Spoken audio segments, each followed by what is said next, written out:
Assalamualaikum warahmatullahi wabarakatuh. Salam sejahtera bagi kita semua. Om Swastiastu, Namo Buddhaya, salam kebajikan. Perkenalkan, saya Eva Vildayanti Bisono Eskom Mkom, dosen tetap di program studi D3 Rekam Medis dan Informasi Kesehatan, Fakultas Teknologi dan Manajemen Kesehatan, Institut Ilmu Kesehatan Bhaktiwiyata Kediri. Perkenalkan, pada kesempatan kali ini, saya akan menjelaskan salah satu mata kuliah wajib yang saya ampu, yaitu Analisis dan Perancangan Sistem Informasi Kesehatan dengan bobot 2 SKS Teori. Sebelum proses belajar mengajar dimulai, saya bersama tim bidang kajian teknologi informasi pada program studi melakukan penyusunan rencana pembelajaran semester atau RPS. RPS yang telah disusun kemudian akan disahkan oleh ketua program studi. Mata kuliah Analisis dan Perancangan Sistem Informasi Kesehatan merupakan mata kuliah wajib bagi mahasiswa semester 5 pada program studi D3 Rekam Medis dan Informasi Kesehatan untuk mencapai pendidikan program Diploma 3. Adapun beberapa capaian pembelajaran mata kuliah atau CPMK yang harus dicapai antara lain yaitu 1. Mahasiswa mampu memahami analisis kebutuhan sistem informasi. 2. Mahasiswa mampu memahami konsep pengembangan sistem informasi. 3. Mahasiswa mampu memahami rancangan aliran data dalam rekam medis elektronik. 4. Mahasiswa mampu memahami rancangan Unified Modeling Language atau UML dalam rekam medis elektronik. 5. Mahasiswa mampu memahami rancangan Entity Relationship Diagram atau ERD. 6. Mahasiswa mampu memahami struktur basis data. Dan 7. Mahasiswa mampu memahami UI atau UX design untuk mendukung capaian pembelajaran lulusan. Deskripsi mata kuliah Analisis dan Perancangan Sistem Informasi Kesehatan yaitu membahas tentang analisis kebutuhan dan pengembangan sistem informasi, rekam medis elektronik, meliputi perancangan aliran data, ERD, struktur basis data, serta desain antarmuka atau UI atau UX untuk mendukung sistem yang efektif dan efisien. Materi atau pokok bahasan yang akan ditempuh oleh mahasiswa dalam mata kuliah ini antara lain yaitu konsep dasar sistem informasi, konsep dasar data dan informasi, metodologi pengembangan sistem informasi, analisis kebutuhan sistem informasi, penyusunan dokumen SRS, konsep dasar desain interface system, rancangan sistem terstruktur dengan data flow diagram, use case diagram, sequence diagram, activity diagram, usability testing, dan evaluasi sistem. Materi dan pustaka dalam pembelajaran menggunakan pustaka seperti buku teks atau jurnal penelitian nasional maupun internasional yang relevan. Sistem pembelajaran yang dilakukan adalah blended atau hybrid melalui Zoom meeting, kanal YouTube, maupun luring atau tatap muka di kelas. Metode pembelajaran yang digunakan yaitu ceramah, diskusi, tanya jawab, serta demonstrasi software. Pendekatan yang digunakan dalam proses belajar mengajar yaitu menggunakan pendekatan DIA, Delivery, Interaction, Assessment. Delivery, saya mulai dengan menyampaikan rencana pembelajaran semester dan kontrak kuliah selama 1 semester. Kemudian, langsung diberikan materi tentang konsep dasar sistem informasi menggunakan media pembelajaran yang interaktif seperti PowerPoint. Pendekatan interaction atau interaksi dengan mahasiswa akan diutamakan dengan tutorial dan demonstrasi aplikasi dan diskusi kelompok untuk mengetahui pengetahuan mahasiswa mengenai materi pembelajaran yang telah diberikan. Setelah diskusi dan demonstrasi, mahasiswa diminta untuk mengumpulkan hasil pengerjaan kelompok yang sesuai dengan studi kasus yang telah diberikan. Setelah itu, pada akhir perkuliahan akan dilakukan asesmen atau evaluasi akhir terhadap materi pembelajaran yang telah disampaikan. Sebagai contoh, dengan menanyakan kesimpulan akhir dari hasil diskusi kelompok, atau bisa disebut sebagai reflection learning.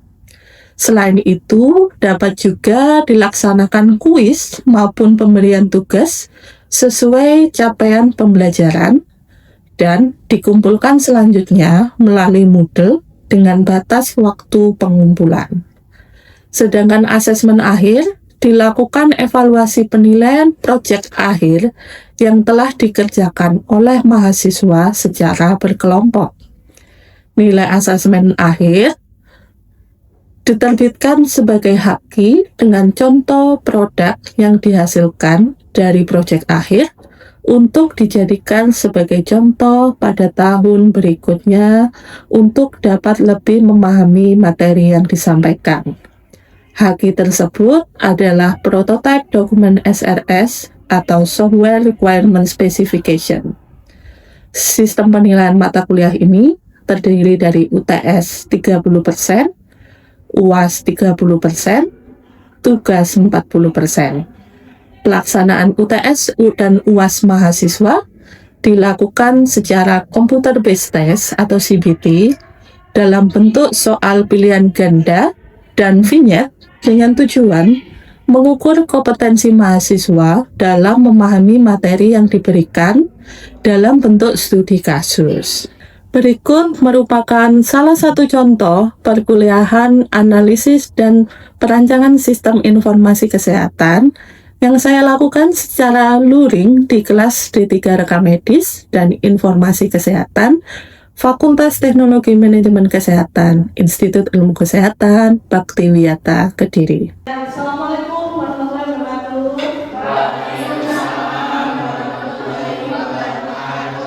Selamat pagi teman-teman semua. Apa kabarnya? Pagi. Sehat? Sehat. Oke, hari ini kita masuk pada pertemuan kelima dari mata kuliah analisis dan perancangan sistem informasi kesehatan, di mana di pertemuan kelima ini kita akan membahas tentang analisis kebutuhan sistem informasi dan dokumen SRS.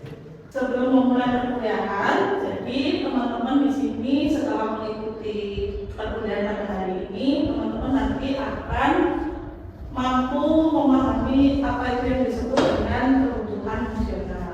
Kemudian yang kedua, mahasiswa mampu memahami kebutuhan non-fungsional. Kemudian yang terakhir, kompetensi yang akan dicapai oleh teman-teman sekalian, yaitu mahasiswa mampu memahami dokumen SRS. Oke, sebelum masuk ke materi, kita review terlebih dahulu. Analisis kebutuhan, kalau teman-teman masih ingat, berada pada tahapan berapa di metodologi pengembangan sistem informasi? Tahapan kedua ya, bagus. Siapa namanya?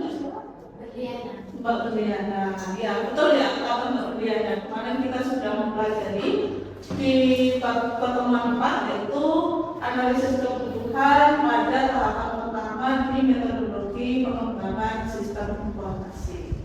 Nah, apa itu analisis kebutuhan? Jadi, analisis kebutuhan yaitu penguraian sistem informasi ke dalam bagian lebih kecil dengan tujuan untuk mengidentifikasi dan mengevaluasi permasalahan, kesempatan, hambatan yang terjadi tanpa perbaikan. Nah, tahapan analisis kebutuhan ini tahapan yang paling penting, teman-teman, karena dia yang krusial. Dia yang akan menentukan bagaimana sistem itu akan dibangun ke depannya. Teman-teman programmer, teman-teman IT itu akan membangun sistem sesuai yang teman-teman minta. Jadi mereka nggak tahu apa itu sistem informasi pendaftaran itu gimana sih, mereka nggak tahu. Jadi di sini adalah tugas teman-teman sebagai seorang TMK untuk mendefinisikan apa saja kebutuhan dari sistem yang diinginkan di pasien. Nah, apa itu prinsip dari analisis kebutuhan? Jadi prinsipnya adalah yang pertama, informasi tentang domain masalah harus jelas dan dipahami. Ya, kenapa teman-teman yang mendefinisikan? Karena teman-teman PMK yang berkecimpung di sana, SOP-nya, kebijakannya, teman-teman tahu semua. Kemudian yang kedua, fungsi yang akan dikerjakan oleh programmer harus terdefinisi. Kalau misalnya sistemnya itu nggak jelas, inputannya salah, ya berarti itu salah pada saat analisis kebutuhan, kan mereka nggak tahu. Kemudian yang ketiga, model pembagian berdasarkan kepentingan informasi, fungsi, dan tingkah laku. Jadi yang dibangun duluan adalah yang paling penting. Jadi kenapa kalau di rumah sakit atau puskesmas yang ada itu sistem informasi pendaftaran? Karena yang penting di situ dulu.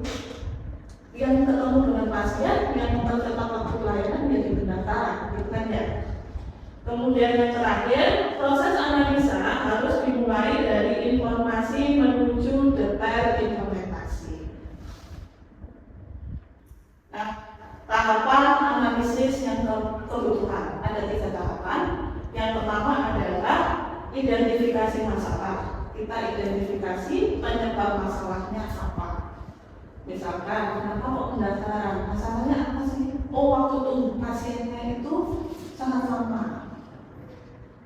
Kemudian yang kedua, kita analisis sistem.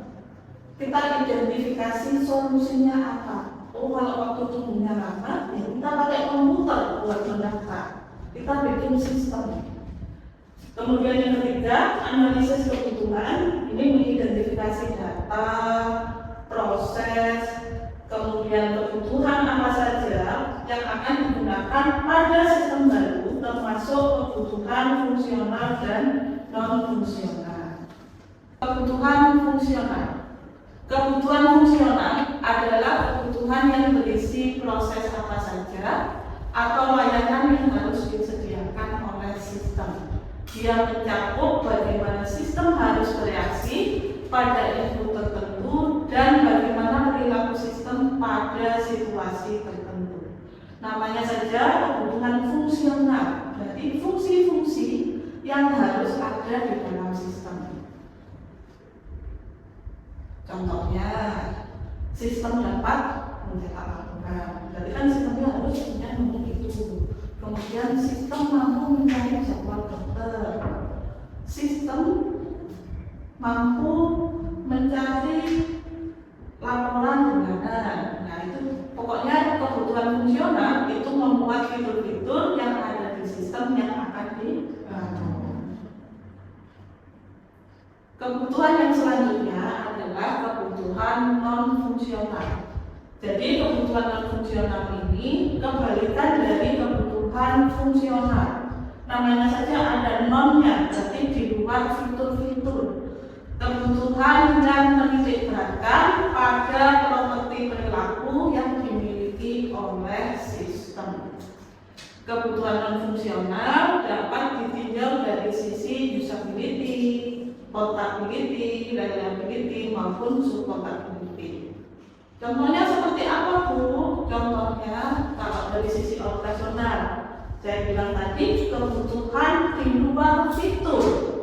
Yang pertama, sistem dapat digunakan pada sistem operasi Windows XP. Berarti minimal Windows XP. Kalau misalkan Windows 98 berarti dia tidak bisa. Kemudian yang kedua, RAM-nya minimal 4 GB untuk menjalankan sistem ini. Nanti kalau di bawah itu sistemnya akan lemot, lambat, tidak bisa memproses. Kemudian yang terakhir, misalkan dapat dilengkapi dengan barcode reader. Nah, bisa dilihat di sini ya, jadi dia di luar itu. Atau dari sisi security, contohnya aplikasi dilengkapi dengan login melalui username dan password. Nah, ini termasuk kebutuhan non fungsional, dia di luar fiturnya. Kemudian yang kedua, seperti terdapat kamera pengawas yang mengawasi jalannya ujian. Kemudian kalau ditinjau dari sisi kinerja, contohnya, nah ini waktu pencarian nama pasien kurang dari 3 menit. Jadi dibuat sebagai sedemikian rupa sistem tersebut kalau melayani pasien kurang dari 3 menit. Di luar ini ya, di luar jalanannya mana bandwidthnya sedikit, di luar itu. Jadi khusus untuk sistemnya. Kemudian yang terakhir adalah contohnya seperti waktu registrasinya harus kurang dari 10 menit. Nah, kebutuhan-kebutuhan yang sudah dispesifikasikan ini harus jadi acuan gitu ya. Kalau misalkan tidak memenuhi yang sudah didefinisikan, berarti sistem tersebut belum berjalan sebagaimana mestinya. Jadi jelek, bisa dikatakan jelek. Nah, lalu bagaimana teknik pengambilan kebutuhan, pengumpulan kebutuhan? Kita bisa melalui wawancara, kemudian kita bisa melalui kuesioner, ataupun kita bisa melalui analisis dokumen, misalkan dengan melihat SOP, melihat kebijakan, melihat alur boleh, atau juga dengan stakeholder seperti programmer, lalu PMK, lalu kepala rumah sakit ataupun kampus. Jadi yang memang benar-benar menggunakan sistem tersebut. Kalau dari pasien boleh nggak boleh ikutkan, boleh saja. Kalau memang pasien tersebut menggunakan sistem itu. Nah, kenapa di sini saya menyampaikan dokumen SRS? Apa itu dokumen SRS? Jadi, dokumen SRS itu adalah dokumen untuk mendokumentasikan kita saat membangun sistem. Di dalam dokumen tersebut terperinci menjelaskan apa yang harus dilakukan oleh sistem, isi kebutuhan apa saja, rancangan sistemnya bagaimana, user interface-nya bagaimana, semua tercantum di sini. Kegunaannya apa? Kegunaannya itu bagi pengembang sistem. Ya, kalau misalkan kita biasanya kan di rumah sakit pakai vendor ya, ataupun di vendornya berganti dari A menjadi B. Nah, itu kita tidak perlu membuat sistem baru, kita tinggal melihat dokumen tersebut untuk mengembangkan sistem yang sudah ada. Sehingga yang baru ini nggak bingung, nggak melahap dari awal, tinggal kita melihat dokumen SRS saja. Nah, dokumen SRS ini namanya Software Requirement Specification. Nah, tujuan dokumen SRS yaitu yang pertama, menyelaraskan pemahaman. Yang kedua, menjadi panduan pengembang. Yang ketiga, mengurangi ambiguitas. Yang keempat, mendasari pengambilan keputusan. Jadi, akhirnya itu. Dan ibaratnya dokumen SRS itu seperti buku panduan, buku tata cara, pedoman seperti itu. Nah, saat menyusun dokumen SRS, hindari hal-hal berikut ini. Yang pertama, over specification. Kalian terlalu jelas, rinci, berulang-ulang, terus biar kelihatan banyak, kalian jelaskan berulang-ulang. Tidak boleh seperti itu ya. Harus rinci tapi jelas, tidak ambigu yang malu.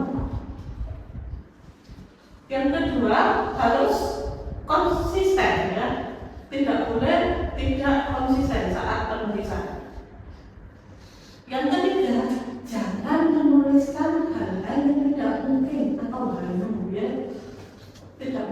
diimplementasikan. Misalkan dokumen bisa menerangkan hal-hal yang ke depan berdasarkan cerita pasien yang saya itu tidak boleh dituliskan di situ. Nah, selanjutnya sampai sini saya punya studi kasus. Studi kasus ini dengan tujuan teman-teman apakah sudah paham tentang analisis kebutuhan atau tidak. Studi kasusnya adalah selama ini penyimpanan data dalam bentuk kertas, banyak resiko seperti kebakaran, rusak atau bencana alam berakibat data itu hilang, sehingga diperlukan sistem untuk menyimpan data lebih. Nah, di sini misalkan dari hal ini saya ingin membuat sistem informasi pendaftaran rawat jalan. Kira-kira apa kebutuhan fungsionalnya? Ya, Mbak siapa namanya? Oh ya. Sistem mampu mendaftarkan pasien baru dan juga lama. Oke, betul ya. Karena ini pendaftaran, maka fitur yang akan didapatkan yang harus ada seharusnya adalah sistem mampu mendaftarkan pasien, baik pasien itu pasien baru atau pasien lama. Kemudian apa lagi contohnya? Contohnya misalkan sistem mampu mencari data pasien dan data dokter yang saat itu sedang bertugas ya dan praktek. Kemudian yang ketiga contohnya sistem mampu mencetak indeks obat dan seterusnya. Nah terus kalau untuk kebutuhan non fungsional ada yang tahu nggak? Mungkin sistem dibangun melalui website. Oke, baik, betul. Mbak siapa tadi namanya? Belian. Oke, betul ya. Jadi kebutuhan non fungsional adalah kebutuhan di luar itu. Contohnya tadi sistem dibangun berbasis website. Apakah harus website? Tidak. Kalau berbasis mobile ya dituliskan saja mobile. Atau kalau perlu dispesifikasikan sistem hanya bisa berjalan di Google Chrome, boleh. Berarti nanti kalau di MacBook tidak bisa, gitu ya. Oke. Ya sekian materi hari ini. Semoga apa yang saya sampaikan bisa dipahami oleh teman-teman semuanya. Hari ini ada tugasnya untuk menganalisis kebutuhan dari sistem informasi pendaftaran rawat inap, kemudian sistem informasi analisis kualitatif dan kuantitatif. Tugasnya nanti dituliskan di Word, lalu dikumpulkan di Moodle ya teman-teman. Ya. Ada yang ingin ditanyakan lagi? Sudah. Oke. Sepertinya sudah cukup. Terima kasih atas kehadiran teman-teman pada perkuliahan hari ini. Saya akhiri. Wassalamualaikum warahmatullahi wabarakatuh.